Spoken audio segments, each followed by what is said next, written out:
What is going on, everybody? Welcome back to another video. Today we're going to be replacing the thermostat on this GLB 250. It's a 2021, and if you guys have a Mercedes, eventually it's going to happen to you guys. Mercedes ended up putting like a little filter kind of, and that thing gets clogged up. So what you got to do is you got to replace the thermostat, or you can just replace the little filter, just clean it out and just put it back in.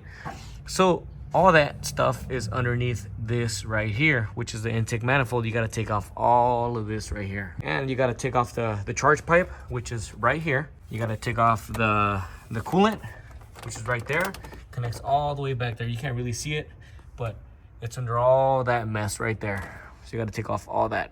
Boom. If you guys take it to Mercedes, that's about at least $1,000. All right, so this is another part of the video. So as you can see, I already have a lot taken off, and I was gonna make a step-by-step video on how to do this, but in reality, I didn't know what I was doing. And now that I know what I'm doing, this is everything you gotta take off. You gotta take the intake manifold off, the throttle body, the pipe right here going from the intercooler. You gotta take off all of this. So originally I was gonna take it to Mercedes, and I wasn't actually gonna get the service done, but I asked them how much it was going to cost, and they quoted me $2,000 to do this job. That's insane. But so this thing is overheating, and the thermostat is down there. I took it out. In the block in there where that hole is, you have like a little strainer like this.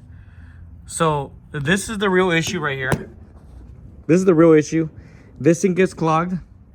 I have no idea why they thought this was going to be a good idea, but this thing got clogged, and that's why it's overheating. It has all of this sludge in there, and it's not letting no coolant pass through. So this is why I'm overheating.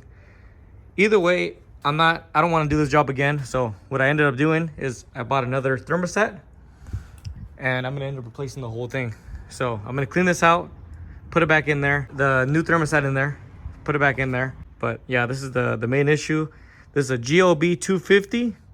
So if you have one of those, or this motor to begin with, you're gonna have this issue. So just keep in mind, I don't know why they thought this was a good idea, but eventually you're gonna have to do this service. So it's a pain in the butt. I do not recommend it, but if it happens again, next time I'll give you a step-by-step on how to do this. You gotta remove all of this, and it's way down there. You guys have this issue? You have this issue? Go ahead and clean it out. All right, we just finished the installation on here. We put everything back together the way it's supposed to go. Topped it off with some fluids, burped the system, checked for leaks. And in my case, for this car, the filter was clogged, and that was the issue on here.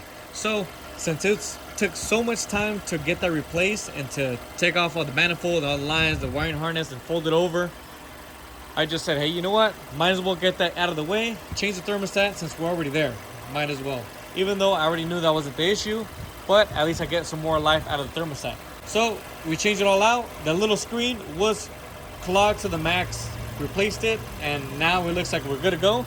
This thing used to overheat like down the block. As soon as I drove it down the block, it was already overheating. I had to turn back around. So drove it around the block already. Everything is good. Everything's up to temperature. No more leaks. The system's already bled, and that's it. That's pretty much it. So save you guys some extra money. So do this stuff yourself, because it's so much easier, so much better, and you're gonna have the satisfaction that you did it yourself. So with that being said, thank you guys so much for watching, and I'll catch you guys on the next video. Stay tuned.